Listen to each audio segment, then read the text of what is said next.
The rooftop held a kind of quiet that didn't feel earned, only delayed. Dust shifted along the gravel edge where wind pushed between broken concrete and torn tar paper. The remains of spent brass gleamed faintly in the low morning light, scattered among crushed cans and cigarette filters flattened by boots. Somewhere below, artillery thudded in the distance, far enough not to tremble the air, but close enough to hum beneath the silence like a warning someone forgot to write down. Kesha lay flat in prone position, just behind the scope. Her body followed the slight incline of the rooftop, elbows braced, breath shallow, each movement measured. Her rifle was old. The magazine was stuck halfway into a corroded channel. Useless. Long since jammed. Only one round sat in the chamber loaded by hand. Checked twice. Never meant to fire. She wasn't here to shoot. She was here to observe. The optic on her rifle bore 3 distinct scratches across the upper lens, curved like pale scars. She had adjusted it that morning with slow, exact turns, aligning the sight just enough to stay sharp out to 100.0 meters. Beyond that, the distortion blurred everything to vapor, but she didn't expect anything beyond. Not yet.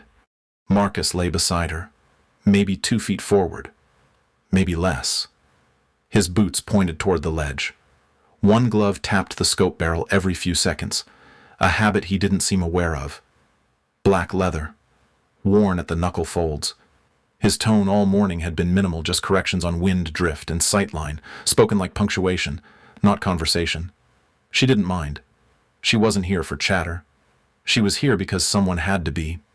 Down below, 3 blocks out, the support team held perimeter near a fractured bus stop. Figures moved in the haze. Heat shimmered off the pavement. Kesha adjusted her breathing to match the rhythm of the shadows. A breeze picked up, low and constant, carrying grit along the rooftop edge. She felt it pull across her cheek where the stock met bone. She marked a window reflection on the 4th floor of a derelict apartment complex, logged the angle, drifted her scope left and watched the sunlight catch on the edge of a rooftop drain. All of it was noted, mentally checked, then quietly held. She said nothing. No one asked. Marcus shifted slightly. His voice didn't rise, just slipped into the static of comms. He said 390, moving shadow. Kesha scanned the range. She found the motion, a curtain shift, then nothing. She logged it. Another 10 minutes passed. Quiet, except for the low grind of distant wind across exhaust fans and broken panels. A thin veil of dust caught in her eyelashes. She blinked once. Slow, methodical. Then again. The weight of the rifle settled deeper into her shoulder. The next moment didn't arrive with noise. It arrived with light. A flash, narrow and sudden, from the reflection point she had logged earlier. A glint. Too fast for thought, too perfect in angle. Marcus grunted once. His shoulder jerked. Then he slumped forward into silence. Kesha didn't move. Not at first. Her entire body compressed into the matting. Her heartbeat thundered once, twice, then leveled as training pressed over instinct. She breathed through her nose, slow and shallow. The scope rocked slightly under her cheek. Marcus didn't move again. From the eastern edge of the rooftop, a blur passed low behind an HVAC housing unit. Another figure darted along a parallel wall. 2, fast, coordinated, not wandering, not random. A pattern, a flanking shape. Kesha adjusted half an inch. Her left hand floated to the bolt. She did not lift it, did not chamber. The round was already there. The steel was already warm. Her headset crackled. Static.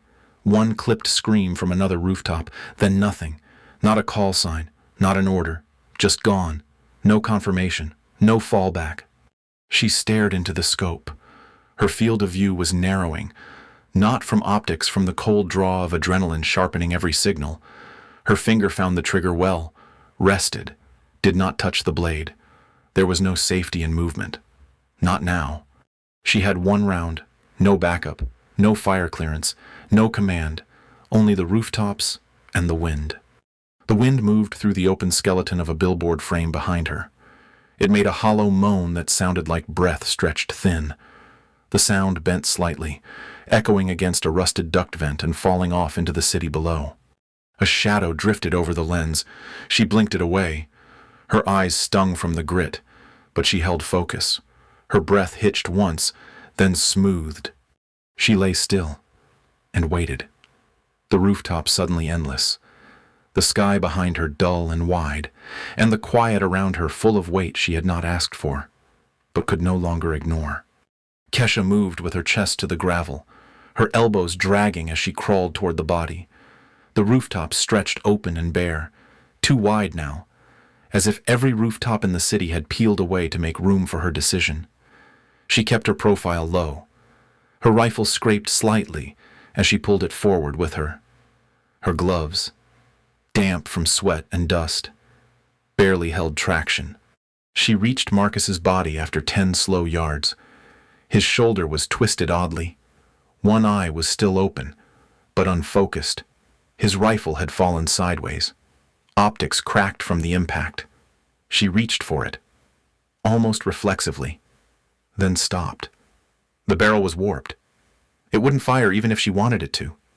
She checked his vest, found the second round still clipped in the pouch flap. She touched it once, then left it. She already had one round. If this was going to matter, it had to be with what she already carried. A sound shifted in the air. Kesha froze. Through the jagged edge of a rooftop air duct, she spotted movement quick, deliberate. One of the figures had dropped lower, disappearing from view. The other was flanking, out beyond the solar panels. They were closing, calculating. She exhaled slowly and raised a hand to feel the wind. It was faint, almost absent. Her scope wasn't zeroed for this range. She had nothing pre-ranged beyond the forward ledge. She looked anyway. Estimated. The gap was just over 200 meters. Wind drift at this distance would only matter if she hesitated. She could not afford that. Her hands began to shake. Not violently, just enough that she felt it in the trigger guard. She pulled her gloves off, tucked them under Marcus's collar, and steadied her grip with bare hands. Her fingers were cold despite the heat in the air. The headset still played static. No voices. No corrections. Just empty frequencies. She adjusted the mic away from her mouth and clicked the switch off. If there was a call, she wouldn't hear it. But she also wouldn't hear doubt piped in from a collapsing chain of command. She scanned the field again. There was no one else. Her breathing picked up. She tried to count it. Inhale 4, hold 2, exhale 6. But the numbers felt brittle.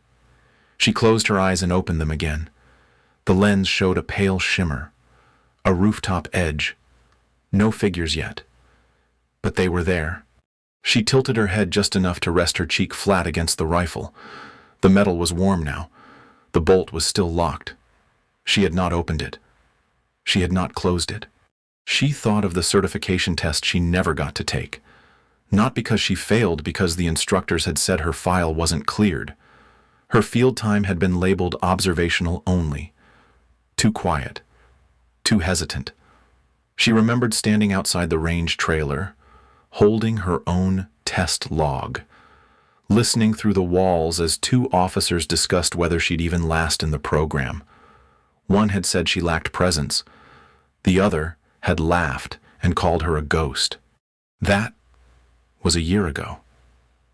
Maybe more. Long enough that no one tracked her anymore.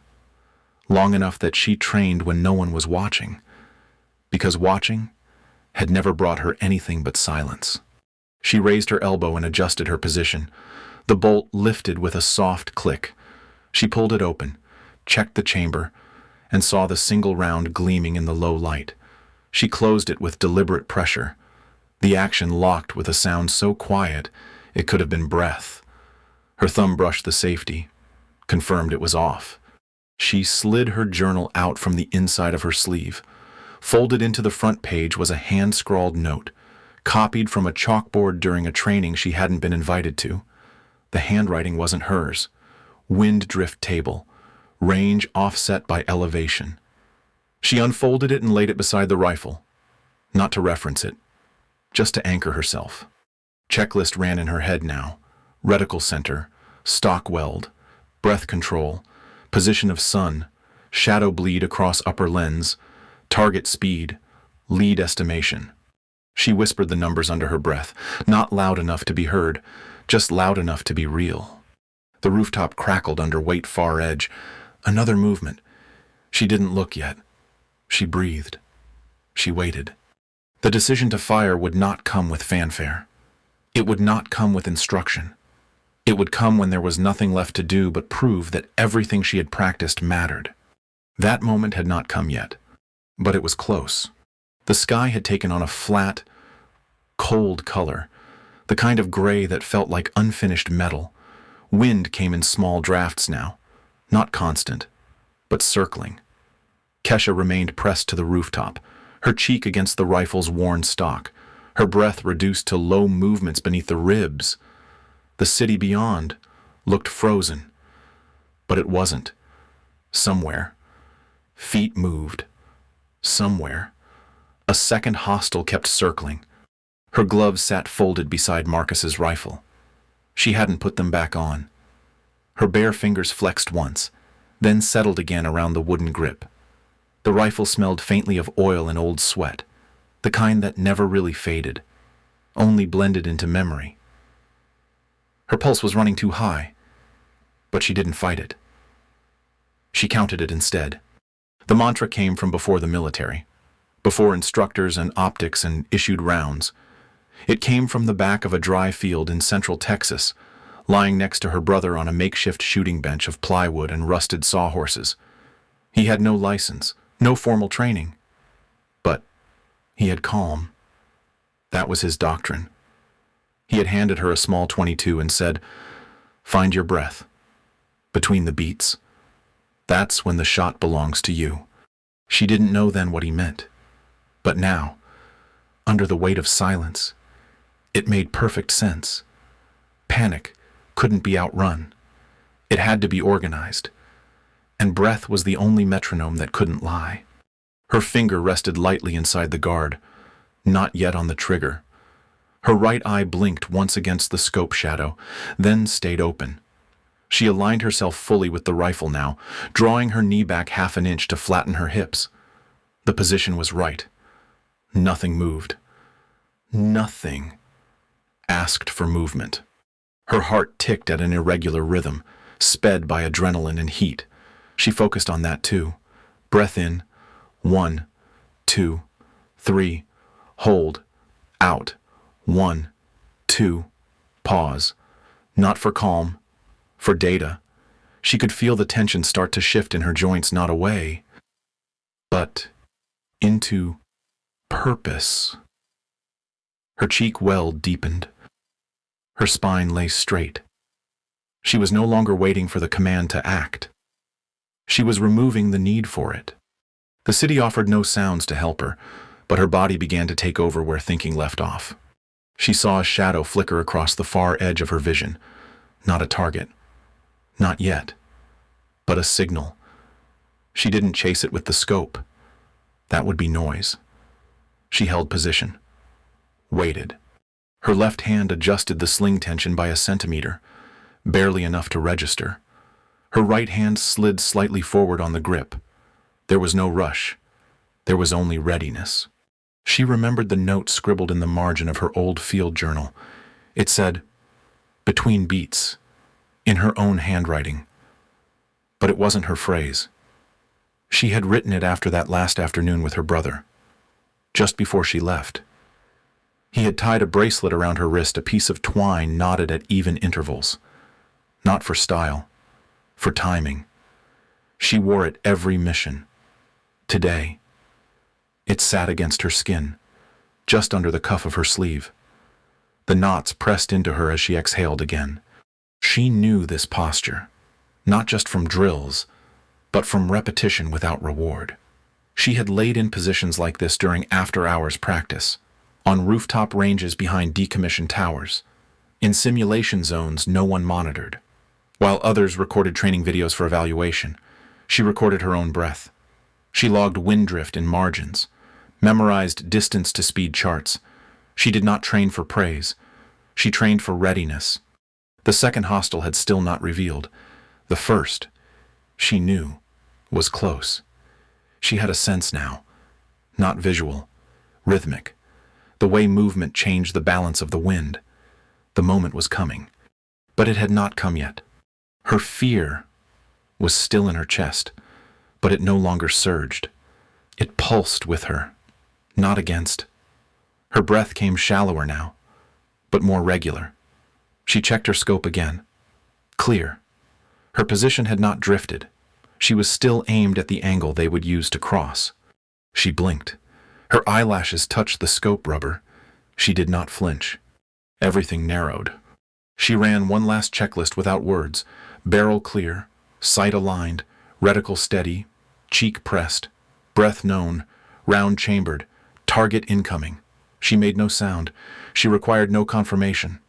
The trigger felt warm against her fingertip. She let it rest there. Not yet. The wind touched her cheek again. Same direction, same drag. The world did not slow down for her. She slowed down for it. And in that stillness, there was no panic left to command. There was only precision waiting for an answer. The first figure broke cover with speed, cutting low across a rooftop ledge exactly where Kesha had predicted. He moved fast, hands near his vest, weapon drawn, face half covered by a scarf of sun-bleached fabric. For a moment, he was between angles, between shadows, between beats. Kesha exhaled slowly, the breath drawn out as if it were being poured into the trigger. Her finger tightened. The world compressed. Her pulse dropped once. She fired. The recoil nudged her shoulder. The bolt locked open with a metallic snap. The casing rolled across the rooftop and caught against a crack in the concrete. The sound of the shot faded. It didn't echo. It just ended. The figure collapsed mid-step. No stagger. No time to respond. He went down hard and didn't get up. Kesha did not move. She didn't blink. Her eye stayed on the scope for one count, then two more. Her right hand lifted slightly, hovering over the bolt out of habit, but there was nothing to do. There was no second round. She was empty. The casing beside her elbow stopped spinning. She blinked and pulled back from the optic. The rooftop looked different now, flattened, silent, surreal. The dust hadn't even settled, but she felt the change, the shift in air. Something was wrong. Movement.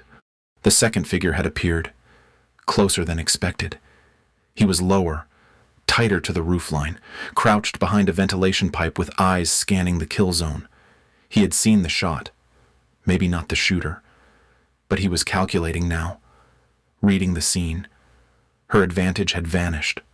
Kesha's bolt was open, her magazine still jammed. She had no sidearm, no backup.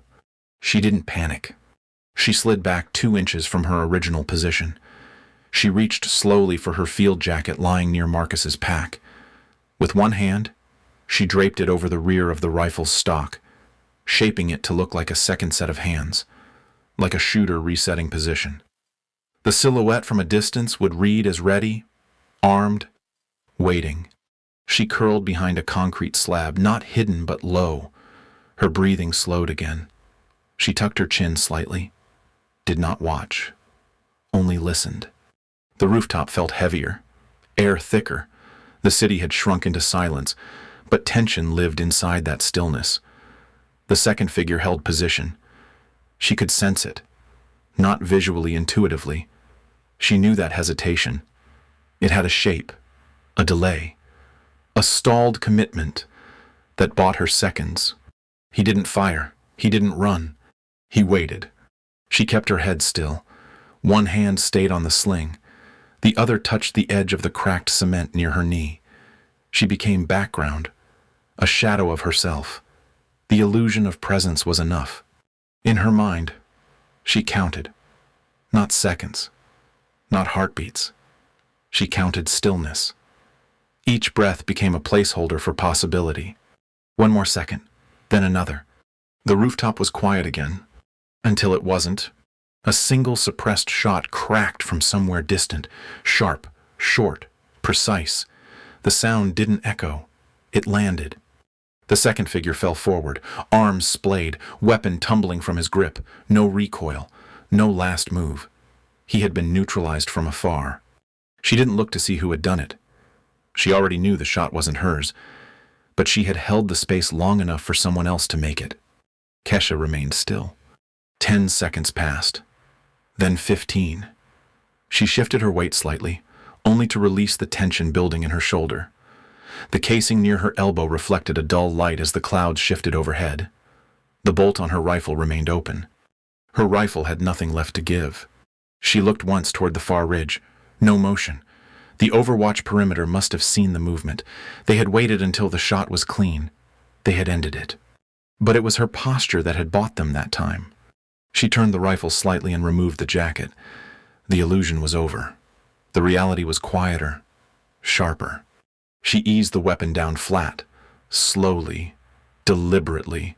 The bolt stayed open as proof of her limit, a rifle with no sound left in it, held by someone who never flinched. There was no celebration, no relief, no reaction at all. Just stillness. The dust was still moving when the extraction team reached the roof. The blades from the inbound transport chopped the air just enough to lift a layer of grit, sending it spinning low along the surface before settling again. Boots touched down. Voices came next low. Clipped. Controlled. No one shouted. The fight was over. Kesha hadn't moved. She was still prone, her rifle resting across her pack. Bolt locked open, one casing lying a few inches from her right elbow. Her cheek bore the faint line left by pressure against the stock. Her eye tracked nothing now. Not the team. Not the horizon. She was breathing steadily. No urgency in it. Her hands were steady. The first to reach her was a medic. He knelt beside her, scanned for blood, saw none, and leaned back. "You hit?" he asked. Almost quiet. She shook her head once. Her voice stayed low. "No." A second tech crouched on her other side, reaching for the rifle. She didn't resist, but she didn't let go immediately. She turned the safety back on, then handed it over, fingers releasing in order thumb, then first knuckle, then palm. The tech blinked, nodded once, and backed away. He didn't say anything else. He didn't need to. Two more stepped around Marcus's body. One pulled a blanket from his ruck, the other checked for tags. The squad lead arrived seconds later. His eyes swept the rooftop, caught on the dropped second figure, then turned to Kesha. He looked down at the bolt. The empty chamber, the casing, on the ground. He didn't ask. Instead, he moved toward Marcus, crouched beside the body, and lifted the chain from around his neck. The tags clinked softly. He glanced once back at Kesha, then tucked the tags into his chest pouch without a word. A breeze pushed through. The silence returned. The Overwatch unit confirmed their shot within minutes. It came through the shared channel. The second hostile had entered their line just as Kesha's position held. No radio cue. No mark. Just her refusal to move gave them the angle. Back on the rooftop, one of the junior analysts opened her field journal. Inside were 3 lines of handwritten notation: wind drift correction, range offset, and visibility index based on sun angle. The numbers were clean, not guesses, not theory, measured, confirmed. No one spoke about it aloud. A sergeant knelt beside her pack, unzipped a side pocket, and found a folded printout. A terrain map with her initials marked in one corner. No stamp, not standard issue, just pen on paper. He slid it back without comment. Another man checked the rooftop camera dome. Dead. Lens cracked. There would be no footage. It didn't matter. Someone from the communications tent added her name to the sitrep, not with any ceremony, no citation. Just a simple entry near the bottom sniper backup held position. 1 confirmed kill. Overwatch credited second. No one revised it. No one inflated it. But they didn't strike her name from the list either. As the rest of the team swept the area, Kesha stood for the first time in hours, Her knees stiffened but held. She dusted one hand on her pant leg, then adjusted her sling. Her headset was still looped over her collar, unpatched. No one asked why it had been turned off. The lead officer glanced her way once more. His look wasn't approval. It was clarity. He gave a brief nod. Not dramatic. Not formal. Just enough to say he had seen the result. The rooftop cleared slowly. Marcus was taken first. Then the tech gear. Then the outer perimeter. Kesha was last off. Down at the base. Someone logged the casing into evidence. Another tech cataloged the rifle, marked the bolt position, and paused before sealing the case.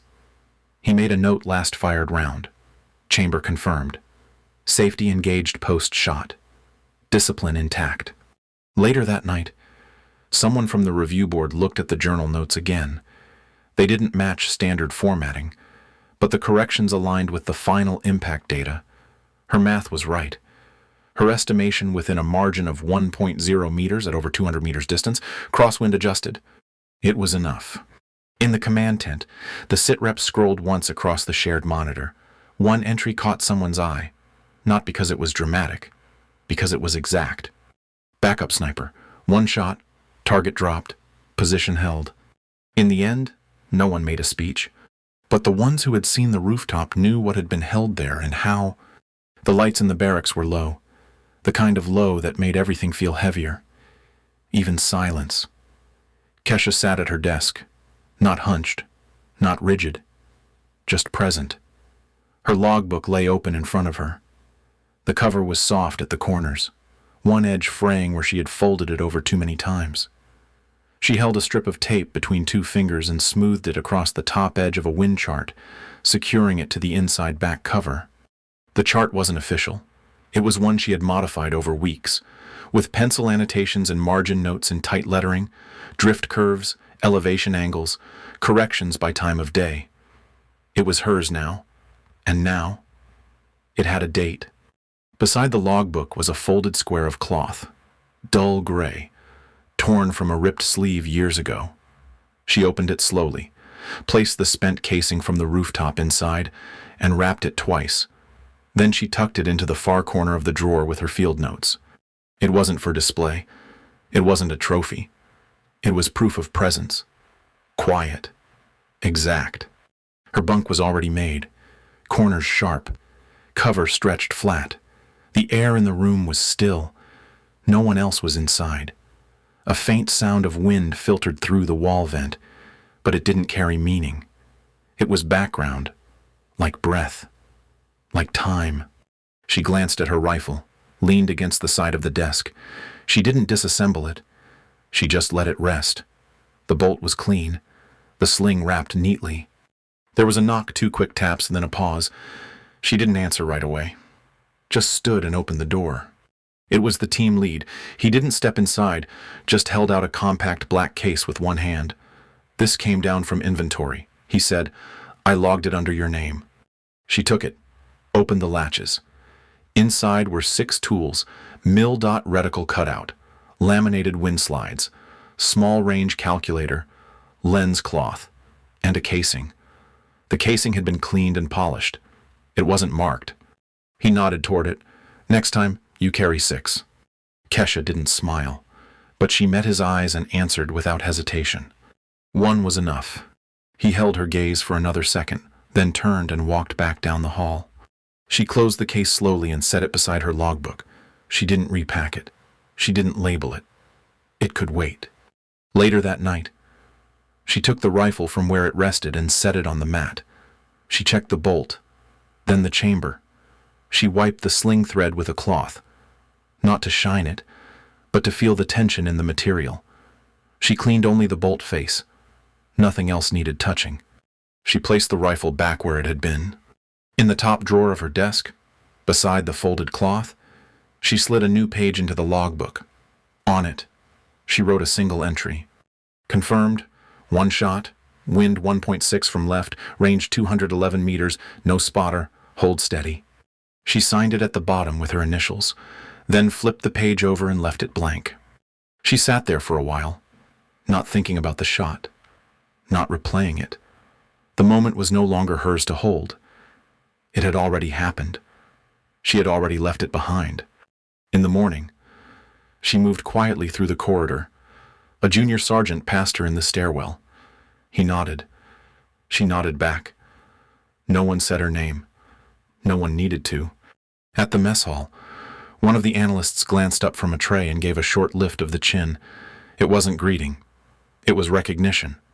Kesha sat near the edge of the room, close to a window. She opened her field notes and began transcribing drift behavior from the previous week. She underlined a few corrections, wrote nothing else. Her hand moved in steady rhythm.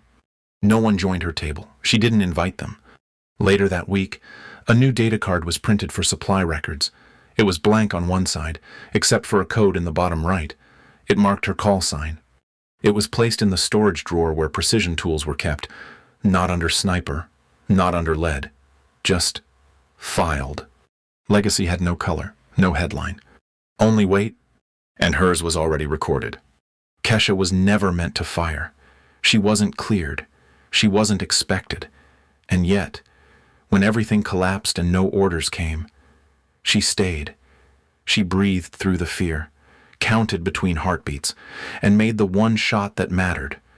Not for glory, not for recognition, but because it needed to be done, and no one else was left to do it. Her strength wasn't loud. It wasn't in medals or speeches. It lived in stillness, in preparation no one saw, in the quiet certainty of knowing what you can hold when everything else falls away. Sometimes the ones you overlook are the ones holding the line.